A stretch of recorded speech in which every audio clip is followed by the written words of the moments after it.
Hey team, this is Phil with Phil Shomo Coaching, and I just wanted to pause for a minute today and just shoot out some thoughts about this topic of confidence. I end up in conversations with people all the time, specifically with athletes and players, about this idea of confidence. You know, confidence is like, it sort of comes off as this mysterious kind of thing, like it's some kind of nebulous, fleeting, confusing thing that we hope we have and we hope it shows up and we're looking for it all the time, but we often don't feel it. We don't feel confident. We don't feel comfortable. We don't feel ready. Our confidence is going. I didn't have it today. I wasn't confident today. Man, I wish I could be more confident next time. He looks so confident. I wish I could be confident. We often don't see ourselves in that space. Neither do we actually have much of an understanding of how confidence actually works. And this applies enormously for athletes. And I'm mostly going to be talking to athletes today, specifically golfers. This will apply to you that are athletes in any area, but this also applies to all kinds of other stuff outside of just athletics. This applies to relationships. This applies to presenting something. This applies to performing in any kind of field, any kind of arena. This applies to, you might be speaking, you might have to give a speech in front of a class, a speech in front of a work group, a presentation to your boss or to executives. You might be up for an interview. You might be interviewing for a job. You might be just making decisions in your day-to-day life and your career, big decisions. We always want confidence in any of these arenas in life. So I think this could be helpful to anybody because I want to try to explain some stuff that I really believe about confidence that has been really helpful to me. I think it could be helpful to you. You know, one of the main reasons that confidence is so hard is because confidence is not one of these things that we can tackle head on. We can't just go after confidence straightforward. I'm going to be more confident. I'm going to make myself more confident. This is kind of the approach that we typically take to confidence. But what ends up happening when we try to tackle it head on, really one of two things sort of ends up resulting from that. One of the things is we sort of develop this false bravado. And you've seen this, maybe you have this. This is that person that is just like, they're just all about that. Nothing bothers them. I got it. I'm just bulling my way through this. They just got that bravado, that swag. They know they're all that. But in my experience, a lot of times that's just sort of fool's gold, because actually the extreme version of the false bravado, the all that, I'm going to make this happen, that version of confidence is actually just a veneer, just like a cover-up for what actually is a very weak confidence underneath it. And it really, I don't think it really works well, especially long-term, doesn't work well. So I'm not a big fan of the false bravado thing. I'm also not a big fan of the opposite of that either. Like the other thing that tends to happen when we take confidence head on, we try to make ourselves confident, is we end up in this sort of fragile anxiousness. This is that, like, you know, just the pure positive thinking with nothing else behind it. I'm just think positive. I am confident. I am confident. Look in the mirror. Tell yourself that a million times. I am confident. I am confident. I am confident. And then we take it out into the environment of performance or onto the playing field. And as soon as something doesn't happen, you know, boom, it's like the confidence just crumbles, like, and we can't find it. And self-doubt, self-loathing, fear, anxiousness, all that stuff just sort of takes over. You know, I don't remember the exact quote. I had a friend say this to me recently, but, you know, Mike Tyson was known to say, you know, like, everybody has a plan until they get punched in the face. And this is sort of that idea, like, you think you're ready, I'm ready, I'm ready, I'm ready, but as soon as things don't go perfectly right, boom, you just got punched in the face, metaphorically, and you just crumble in that moment.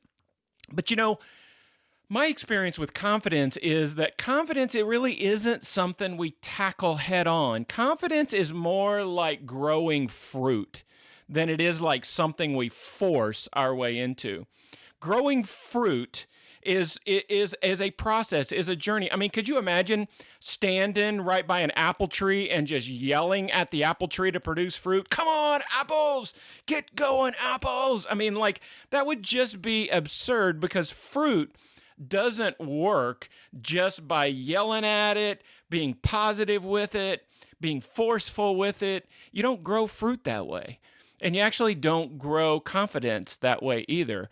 Fruit, or apples, result from a number of things being done well. They result from good seeds. They result from soil. They result from roots. Apples come from a proper amount of attention, the right place, the right time, in the right way, nurturing, growing, developing. And before you know it, if you've worked on the seeds and the soil and the roots and the attention and the nurturing and the growing and the development, if you've done that well as an apple farmer, lo and behold, in the right time, there are apples. And if you did that other stuff really well, there are great apples. That's a lot like how confidence actually develops. I think confidence comes as we work on the right things. So I want to just give you some suggestions for I call them 4 key pillars of confidence, 4 ways that confidence, I think, can actually result. And I'll try to walk through these and explain a little bit about how I think these work. So I think the first pillar is what I would just call memories. So memories is when we actually have done things well and we lock onto those memories. I like saying it this way, that embedded emotional memories enhance confidence. Or you could also look at it this way: embedded emotional memories of the wrong kind kill confidence. So one of the things we know now about human beings, we know this through scientific studies, and we actually know this through actually thinking about our own lives, is that experiences that have great emotion connected with them embed themselves in us. When you remove the emotion out of experiences, the experience just becomes information. It just becomes data. It just becomes like neutral information. We don't get all wound up and emotional typically. I mean, a few people might, but we don't get typically all wound up about data, facts, information. This is why it's so hard in school for people to do well on exams when it's just names, places, facts, events, because they're just trying to memorize information. There's not a lot of emotion attached to it. But when you make something a story, like a movie, a novel, TV series, a documentary, and you actually attach emotion to it, you create emotion, you actually remember so much detail. You remember so much stuff. Now, here's the challenge for athletes. This is probably in other fields too, but I know this is true in athletics, and I'll talk specifically to golfers. When you get good at golf, there's a problem with getting good, and part of the problem, there's actually a bunch of problems, but one of the problems with getting really, really good is you tend to normalize the really good shots we make as just being expected. I mean, if I'm a low-digit handicapper, if I'm a scratch, if I'm a college golfer, if I'm a professional golfer, if I'm hitting good shots, I'm supposed to do that. That's what I'm supposed to do because I'm really, really good. So we hit those shots and we actually just normalize those. We have no emotional reaction to that whatsoever. We don't feel much of anything. We just accept it. Oh, yeah, supposed to do that. But when we hit a bad shot, when things don't go like we had wanted, like we had expected them to go or wanted them to go, or a bad break happens, then we attach massive emotion to it. We attach frustration, self-hatred, sometimes condemnation. Like we are just wound to an explosion level over the bad. And what's happening is we're attaching emotion to the experience. So no wonder on the 18th green, after a full day of golf, What have we built up? What have we embedded in us? We've embedded emotional attachment to everything bad that's happened. And we normalized everything good as just being data. Didn't mean much. Was supposed to happen. And the things we remember the quickest when we're in the pressure moment are the things we've built up, are the memories that we've compounded over and over and over and over. Now, I'm not going to go into details on this because I'd love to actually be able to help you with this, but let me just suffice it to say that you can learn to purposefully grow in the skill of embedding good memories and turning the bad stuff. You might have a reaction to it, but you can learn to quickly turn the bad stuff from just an emotional reaction to objective information. You can actually turn it into that so that you're building up throughout performance. You're actually building up memories that are embedding. Emotions embed experiences and thoughts like Velcro, duct tape, like super glue, like sticks for a long, long, long, long time. So the first pillar is really memories and how we use those memories and the skill we develop around it. I'll give you the second one. The second one is preparation. Now, most people wouldn't be surprised by this. Preparation is key to performance, and advanced planning fuels confidence. It just absolutely does. I mean, maybe you remember, maybe you're still there, or maybe you think about a time that you had to give a speech in school in front of a class. You know, most people are aware today that studies actually say that giving a speech in front of a group of people, especially a group of strangers, is actually the number one fear for most people, above even the fear of death, which I heard somebody say one time, never forgotten this. They said, if for most people, if you have to choose between being in the casket at a funeral or giving the eulogy about the person who's in the casket, most people are more afraid of giving the eulogy than they are being in the casket. Kind of a weird way to look at it, but that's really probably true. So, you know, we give this speech, we have this speech we have to give. Now, you may or may not have had hardly any experience in giving speeches. I don't know. Maybe you had done it a few times. Maybe you had never done it. But most people are very fearful, doubtful, lack confidence when it comes to that scenario. And one of the things that makes a massive difference, and teachers tell us this, and most of us have experienced this, is if we prepare well ahead of time. I mean, get the speech down, and then they'll tell us, practice the speech. Practice in front of a mirror. Look at yourself. Hear yourself giving the speech. Get your mom and dad, friends together. Set them down. Make them listen to the speech. The more you do the speech to try to replicate the experience, the better prepared you're going to be. And you go in to give the speech, you're not all calm. You still have nerves. You still have anxiety. That's part of the experience. But man, if you're unprepared when you step up to give a speech, I mean, have you ever been in that situation? You didn't prepare content. You didn't practice it. Your notes aren't worth anything. You don't know exactly what you're going to say. You're just up there winging it. And winging it and confidence just rarely work very well. So preparation is actually key. And my favorite newest version of learning on the preparation side actually comes from a couple of professors of psychology at New York University, Gabrielle Oettingen and Peter Gollwitzer. And they've worked together. Gabrielle has written a book called Rethinking Positive Thinking: Inside the New Science of Motivation.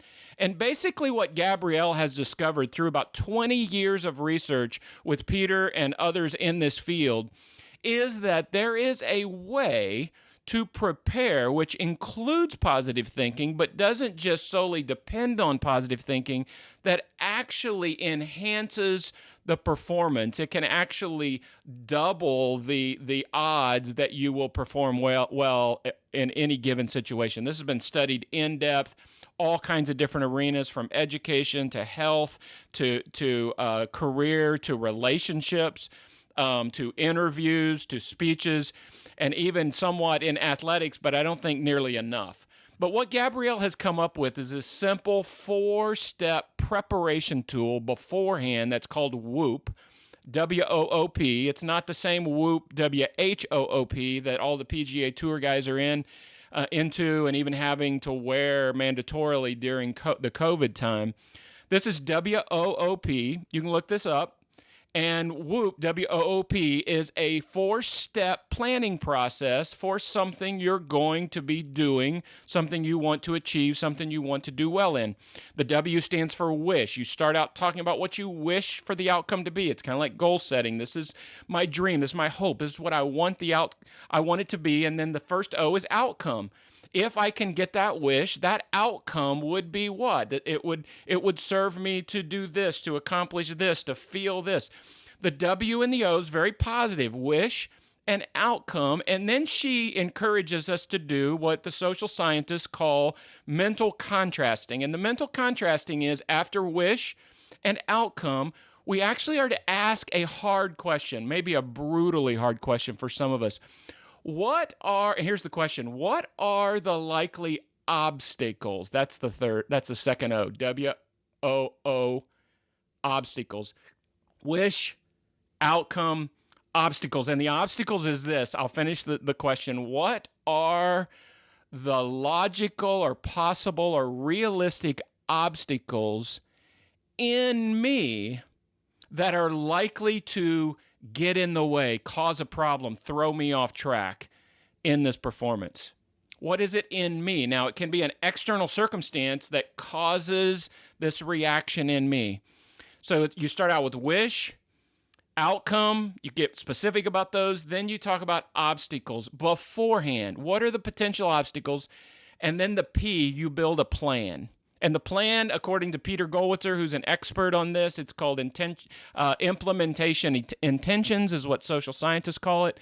The implementation intentions, or the plan, is an if-then. If this happens, which relates to the obstacle, if this happens, then and you predetermine ahead of time how you respond, what you'll tell yourself, what you remind yourself of, what you'll do. And the fact that you have walked through obstacles and built a plan beforehand, social scientists have learned, and I've learned through personal experience, and I've learned through mentoring and coaching for 37 years now.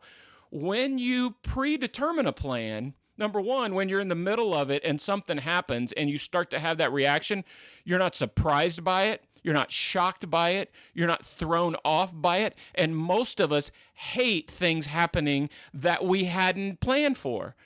So when we've planned for obstacles and we've predetermined how we're going to respond to those, we are far more likely. The data says we are insanely more likely to not only overcome the obstacle, but we can actually get so good at doing this that we automate a response to the obstacle, meaning that we actually don't even realize that we're solving the obstacle before it ever even affects us. We actually have something happen, what would normally derail us with anger, frustration, self-doubt, lack of confidence, and we actually implement a plan because we had taken intention beforehand to develop it. Now, I love working. I have a lot of the golfers that I work with actually working on this. WOOP. I use questions with them. Sometimes I'll actually literally tell them we're going to do WOOP. Sometimes I just walk them through a series of questions before a big event, and they come up with their own obstacles, what they expect to have happen, and what their plan will be to respond to it. I'm telling you, I'm seeing an impact on the performance in high-pressure situations because of this. Now, here's the key. You can learn to prepare better mentally. You can learn to do that. You can learn to actually be more ready, and that pillar, when married with the others, results in the fruit of confidence growing in your performance. So let me give you the last two. I'll move kind of quickly. Of the 4 pillars, I've talked about memory, I've talked about preparation. The third one is what I'll call self-management. Self-management is this during the performance where you have learned the skill of maintaining an optimal performance state right in the middle of the action. That you have actually learned for you, what is the best state for me to stay in? I often will work with my golfers on this as a kind of 4 steps, this optimal self-management thing during performance, as really having like 4 sequential movements that are all tied together and link back and forth together. And it starts with calm, and calm is this ability for me to keep myself emotionally in a calm state. This isn't about being lethargic. This isn't about not caring, not any of that. It's an optimal state for me, can even include some adrenaline, some excitement, but it's an optimal state of being for me. And I learn how to manage it so that I can bring myself back into calm. Calm then allows me to be clear. And clear comes with, and it is important in decisions that I'm making, adjustments that I'm making, adaptations that I'm making, flexible moves that are happening in the midst of the action, in the midst of the performance. When I'm not calm, we know this actually neurologically. When my brain is under stress and agitation, I actually shut off the best decision-making part of it, and I trigger the part that we often call the fight, flight, or freeze. And when that part is active, we know for a fact that is utilized in your body to have a lot of things happen that are very important when you're in serious danger.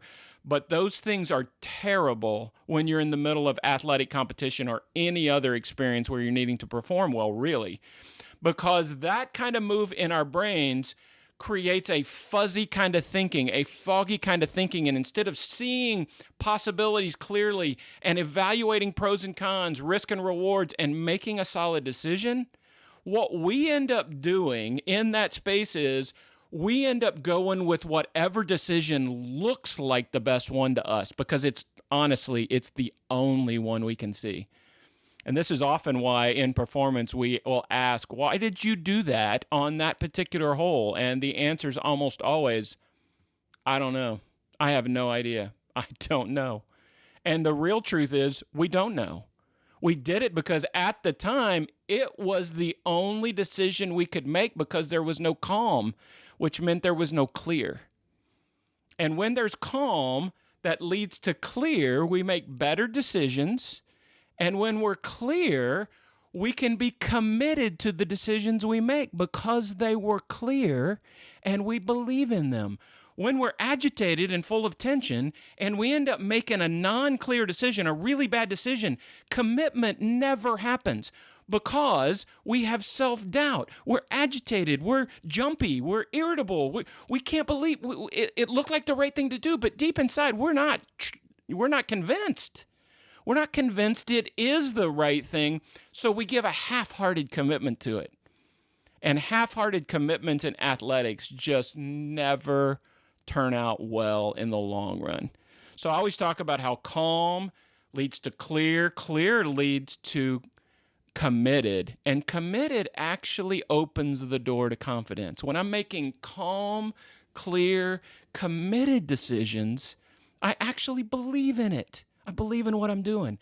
Now, a lot of people know they don't have confidence, and then they know they're not committed. So they start then just taking it head on, commitment and confidence. They try to just bowl it over. Man, I got to be more committed. Make yourself more committed to that putt. Make yourself more committed to that next shot.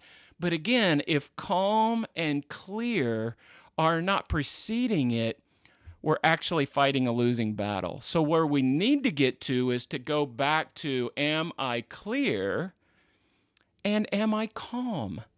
And then we need to have the tools to know how to change, if we're not, into a much better self-management state. Truth is, you can actually learn to get better at calm and clear, which leads to better commitment, which always leads to more confidence. That's the third one. The fourth one is what I'll just call experience.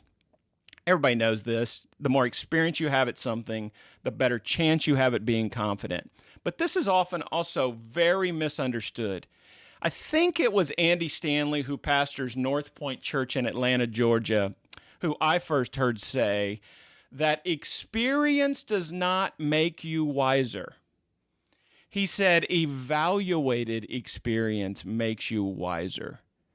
I couldn't agree more with that. Experience, just because I've gone through something, doesn't mean I'll actually be better at it next time. Doesn't mean I actually learned the right things from it. Matter of fact, A lot of us go through really bad traumatic experiences, and we now have such a horrible association with that experience that the next time we experience it, the experience makes it worse.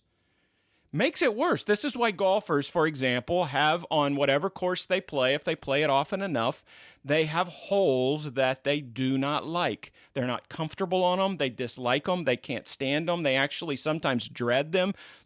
On some courses, they know those holes are coming way beforehand.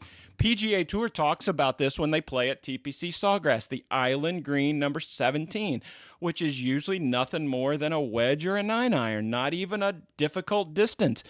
But it's got such an aura about it, such a sense of experiencing catastrophe, that golfers on TPC Sawgrass have to fight to keep the 17th Island Green hole out of their head the whole day, because that experience is not making them wiser.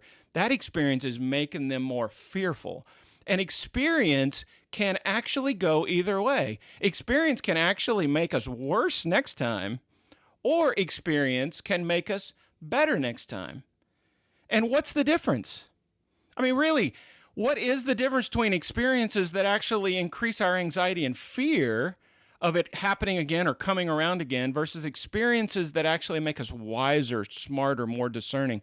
Well, it's really the depth and level of evaluation that we give to that experience. So a deep dive into what is often a multi-layered evaluative learning after an experience is where you can actually find the real treasure. You got to dig for it. You got to mine for it. But that's where the pure gold is. And there's a way to learn to evaluate so that you can get better at it. This whole idea that like, oh, I had a terrible thing happen, I never want to think about it again. Well, I'm just telling you, on the human being side of it, you'll think about it again. And matter of fact, you can't keep yourself from thinking about it again unless you actually have the courage to not make yourself stop thinking about it, to not just numb it, hoping it goes away, to not just put it behind you, forget about it, tear up the card, throw it in the trash. None of that actually has much effectiveness to it at all. But what is effective is actually learning the skill of the evaluation deep dive. And if you learn how to deep dive into evaluation, you actually break it down from this sort of mystical aura of power over you. And you actually glean from it these learnings that you can then learn to build and apply next time. Matter of fact, I would just say it this way. You can learn to get better at mining for the purest gold after each experience. You can learn it. So I think those 4 pillars, if you get better at learning how to use memories to your advantage, at learning how to prepare deeply, at learning how to self-manage in the midst of the experience, and then learning how to evaluate the experience afterwards, confidence grows enormously on the branches of that tree. Nurture and cultivate those 4 things, and you'll find confidence is your consistent friend in performance. Now, this was fun. I loved helping. Hopefully this is helpful to some of you, whether you're golfers, other athletes, or maybe even in corporate world or in relationships or some other part of your life. But I actually would also love to go further with you. You know, I would love to help you. If I could help you specifically in Phil Shomo coaching for those of you who are golfers or athletes, if I could help you grow in your own experience, whether you are an amateur or a pro, or if you're a coach, maybe if I could help your team grow in their readiness to perform their best and build confidence for their most important moments, I'd love to figure out how I could help you. That might be a teaching, a workshop, a seminar. If it's it might be one-on-one work, both through Zoom. I love doing experiences with golfers on a golf course, whether they're amateurs or pros, whether they're 25 handicaps, scratch golfers, or better. I love the chance to help you learn to grow in confidence, to apply personal for you, the 4 pillars that can help your confidence really emerge and grow. Reach out to me. I'd love to help you. I'm Phil at philshomocoaching.com. You can email me at phil@philshomo. And I hope that you'll reach out. I would love to talk about how I might be able to help you and or your team grow in confidence. Play well, everybody. Avoid the traps.